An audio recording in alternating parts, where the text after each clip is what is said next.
Welcome to the city of Lisbon, where every step is a journey through time, and every sight is a glimpse into a tapestry of beautiful culture and history. My name is Abel, and welcome back to my channel. By now, you might know that I really like to show the world around fun facts. In this time, this is not gonna be fun facts, but random facts, because some of them are really sad. Did you know that Lisbon is one of the oldest cities in Western Europe? Built by the Phoenicians, 12,000 BC, this city even predates Rome. Back in that time, this city was called Olisipo. There are artifacts from the Roman era too. This is Cercavella, now part of Igreja de Santa Lucia church. This section of the wall is called the Visigothic wall. This area, by the way, is Alfama, Lisbon's oldest district. Time seems to stand still here.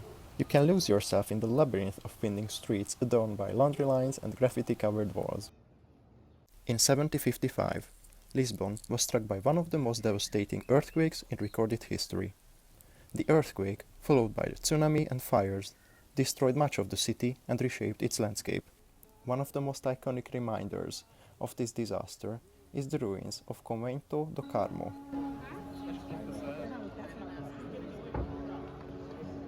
Lisbon was once the epicenter of the Age of Explorations, serving as the launching point for many legendary voyages that reshaped the world map. The most iconic area that serves as a testament of the Age of Exploration is Belém, and behind me you can see Tower de Belém. The tower was built in the early 16th century to remember Vasco da Gama's discovery journey. You can stand in awe before the Monument of Discoveries, honoring the explorers charting new territories. Next to the monument, you can marvel at the Manueline architecture of Jerónimos Monastery. I couldn't get in, but here is a picture. Just a quick tip if you are coming to Jerónimos Monastery is that you should come in the morning, early morning, because in the afternoon this is insane. Speaking of Mosteiro dos Jerónimos, no trip to Lisbon is complete without indulging in Portugal's most beloved pastry, the Pastel de Nata, also known as Pastel de Belém. They were first created by monks at the Jerónimos Monastery. It has a flaky crust and creamy custard filling, and of course has its long history dating back to the 18th century. Romulus and Remus founded Rome on 7 hills, and Rome claims to be the city of 7 hills. But apart from Rome, many other cities do it as well, including Lisbon. And I think it's fair to say that this city is full of hills, and trust me, you will be sweating by the end of your journey. One of the most stunning viewpoints is from Miradouro da Senhora de Monte. This hill provides a breathtaking, unobstructed view of Lisbon, encompassing the castle, the river, and the sprawling city below. It's especially beautiful at sunset when the city is bathed in warm, golden light. Fun fact, I found the source of the squawking, and there are lots of peacocks around in the area.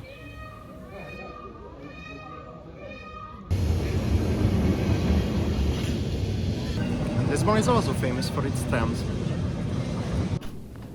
One of the most iconic experiences in Lisbon is a ride on tram 28. This vintage tram winds its way through some of Lisbon's most historic and picturesque neighborhoods, including Alfama, Graça, and Baixa. Not only is it a convenient mode of transport, but it's also a moving historical landmark, offering a charming glimpse into the city's past. The trams themselves have been built in the 1930s and have been skillfully preserved in their original state. Next to San Francisco, Budapest and Melbourne, this tramline has been voted many times among the top most beautiful in the world.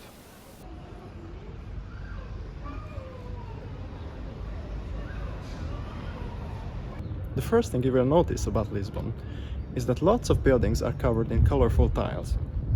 These are called azulejos, and they are part of Lisbon's heritage. You can literally find them everywhere.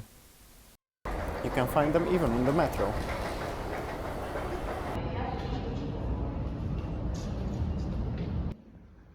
These tiles tell stories of Lisbon's history, culture, and religion through intricate design and vibrant colors.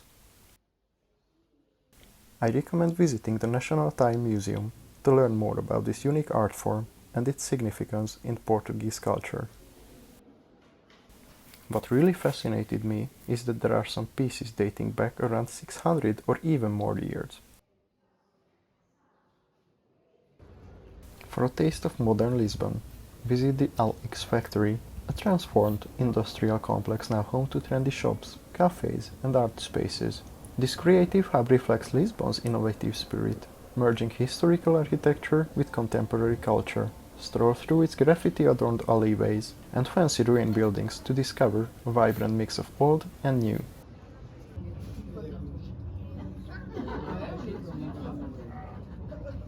Another must-visit is the Elevador de Santa Justa, an elegant elevator designed by the student of Gustav Eiffel.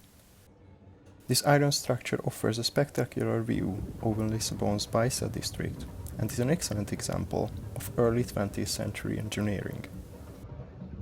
The neo-Gothic styling and intricate detailing make it a unique and beautiful sight.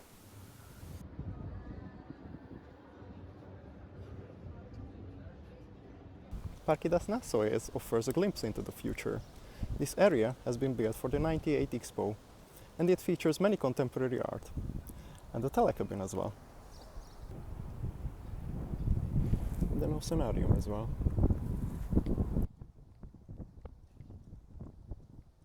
Fun fact: Portugal's tallest building is also in this area, named after Vasco da Gama. Next to Torre Vasco da Gama, there is Europe's longest bridge, named also after Vasco da Gama. This is the spectacular part, but the bridge goes on 12 kilometers from here. But when it comes to bridges, my favorite one is the one many find familiar, and the next one on my must-visit list. If you find yourself doing a double take while gazing at Lisbon's 25th April Bridge, you're not alone. This iconic suspension bridge bears a striking resemblance to San Francisco's Golden Gate Bridge and was completed in 1966. The best spot to check the bridge out is another one that might be familiar. It's the Santuario de Cristo Rei, which was inspired by the Cristo Redentor of Rio de Janeiro, Brazil.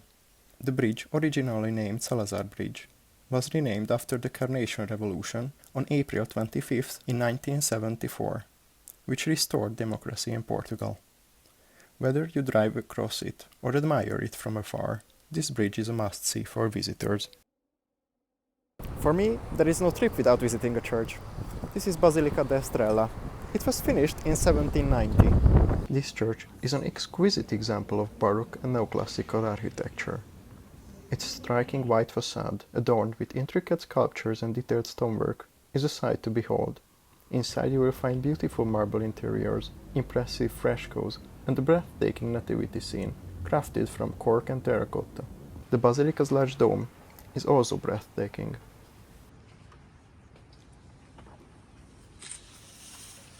No visit to Lisbon is complete without Mercado da Ribeira, also known as the Time Out Market. This bustling market is famous for its fresh seafood and vibrant food scene. Here you can sample a variety of local delicacies, from succulent grilled sardines to tender octopus and an array of shellfish, making it a perfect place to try gourmet dishes while soaking in the lively atmosphere.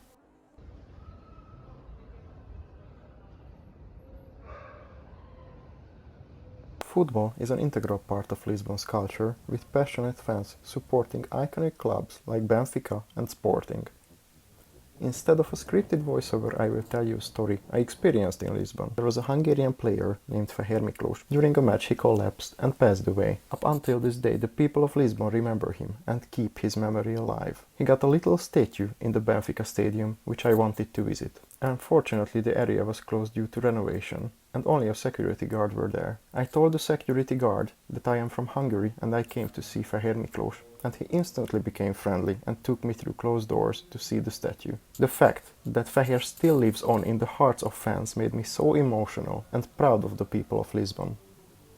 Finally, I want to give you a tip for your visit. Use Lisboa card. You can purchase 24, 48 or 72-hour tickets and with it get a free entrance to the earlier mentioned museums as well as unlimited public transportation. And if you feel like you need some extra tips, don't hesitate to reach out and message me. See you here in this beautiful city.